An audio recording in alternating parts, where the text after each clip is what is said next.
How to build your very own Manic Pixie Dream Girl. First, you've got to start off with some colorful locks. Dye that hair, girl! Looks great! Now, let's give her a vintage dress. Manic Pixie Dream Girls love those eccentric styles.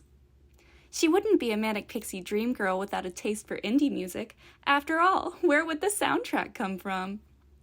Last but not least, let's give her a little spice. Manic Pixie Dream Girls are known for engaging in behaviors not typically known as socially acceptable.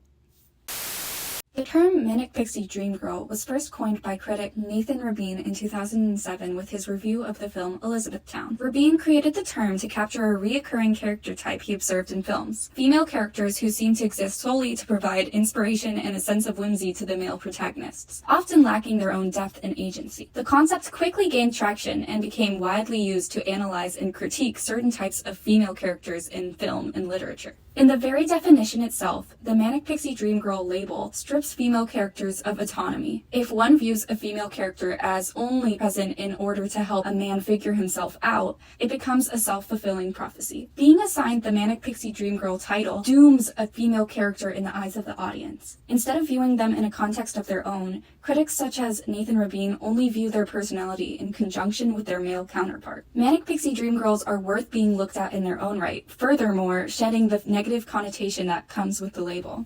Although we cannot redeem every Manic Pixie Dream Girl, we can start with the 4 horsemen of the Manic Pixie Dream Girl apocalypse: Claire from Elizabethtown, Summer from 500 Days of Summer, Sam from Garden State, and Clementine from Eternal Sunshine of the Spotless Mind. In our view, these female characters have full lives and personalities. However, their multifaceted characteristics are erased by the Manic Pixie Dream Girl label. Calling a character a Manic Pixie Dream Girl is reductive, especially for those watching who may identify with their personalities. In order to write dynamic female characters, we need to understand the breadth of women that exist in the real world and accept that those that break the norm in media should not get written off as tropes. Our first Manic Pixie Dream Girl boasts the title as a character that sparked the term all the way back in 2007. The 2005 film Elizabethtown, directed by Cameron Crowe, follows protagonist Drew Baylor, played by Orlando Bloom, as he travels to his newly deceased father's hometown for his memorial. This seems to be a theme in these movies. Just wait until Garden State. He has just been fired from his job and is basically trudging through life. On his almost empty flight to Kentucky, the friendly flight attendant strikes up a conversation to ease her shift. The flight attendant, Claire, writes down directions and her phone number on Drew's ticket before they part ways at the airport. They talk on the phone for hours on end and end up meeting platonically to watch the sunrise. Their relationship develops gradually, and they finally fully realize their love by the end of the film. Film critic Nathan Rabin describes the film as queasily personal and intimate as a teenage girl's diary. I'm not sure why a tragic comedy being personal and intimate is a bad thing, but this is the least of our worries. Rabin then goes on to coin the phrase that started it all. The Manic Pixie Dream Girl is an all-or-nothing proposition. Audiences either want to marry her instantly, despite the Manic Pixie Dream Girl being, a fictional character, or they want to commit grievous bodily harm against them and their immediate family. As for me, well, let's just say I'm not going to propose to Dunn's psychotically chipper waitress in the sky anytime soon. I'll just let you think on that critique. Keep in mind that Rabin's definition is the basis for all Manic Pixie Dream Girls. Claire has a lot of say in the development of their relationship. Drew never pulls Claire along on a self-discovery journey. In fact, Claire is very decisive on when she comes and goes. Their equal fear of rejection from the other plays into a cute relationship development of a will they, won't they, with Claire defining themselves as the substitutes in each other's lives, which she is completely okay with. We're the substitute people. Substitute people. I've been the substitute person my whole life. The effort of making Drew a road trip scrapbook may be a little unrealistic, but the woman behind it is very real.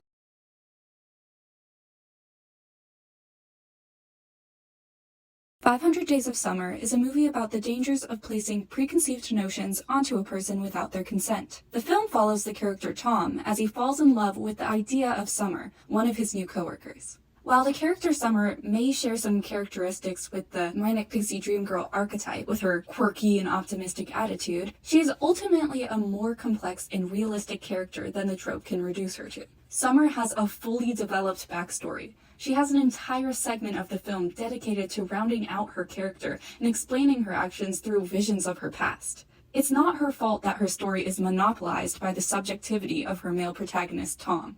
Another reason why Summer is more than a Manic Pixie Dream Girl is because of her agency and independence throughout the film. Summer consistently sets boundaries with Tom and reminds him that she's not looking for a relationship. It's not comfortable being someone's girlfriend. I just don't want a relationship. Because I don't, want one. Manic Pixie Dream Girls are often described as characters with no other point but to help the protagonist grow. If anything, Tom is a Manic Pixie Dream boy because he ignores Summer's feelings and attempts to fix her. Not only does Summer make her intentions clear from the beginning, but she also grows and changes by the end of the film. Meanwhile, Tom is stuck in his ways. He meets a girl ironically named Autumn and immediately falls in love with her. This reveals that Tom has not learned anything from meeting Summer. His character hasn't changed at all during the film and is left to repeat the process again with Autumn. After Tom, Summer learns how to love and actually ends up marrying another man. Summer has changed. She isn't a static character. She can't be reduced to a Manic Pixie Dream Girl.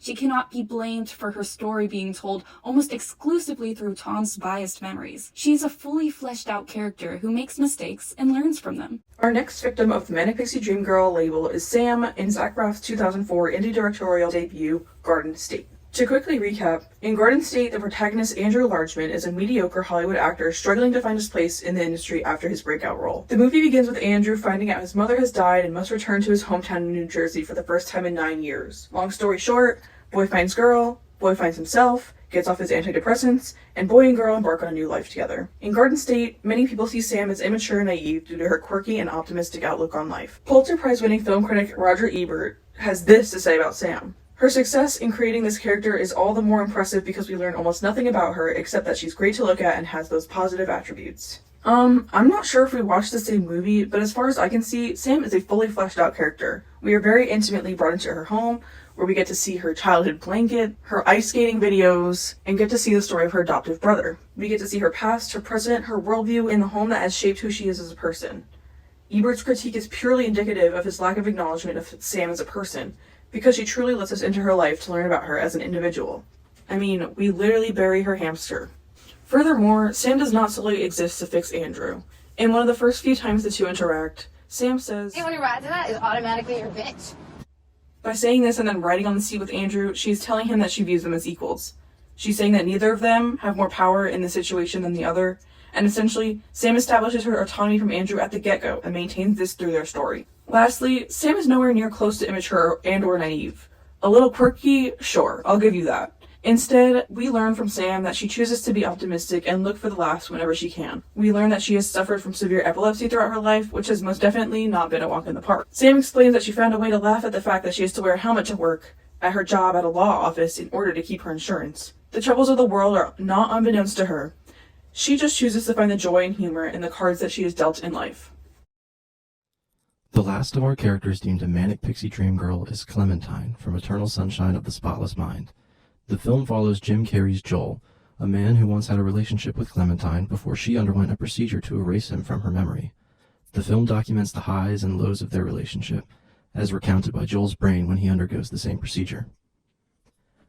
Immediately, the definition of a Manic Pixie Dream Girl must be called into question.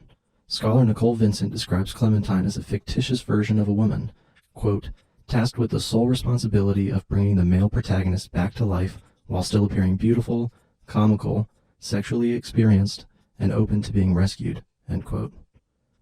I'm afraid that she and I might have watched different films. Before their relationship even begins, Clementine acknowledges the trope and rejects it.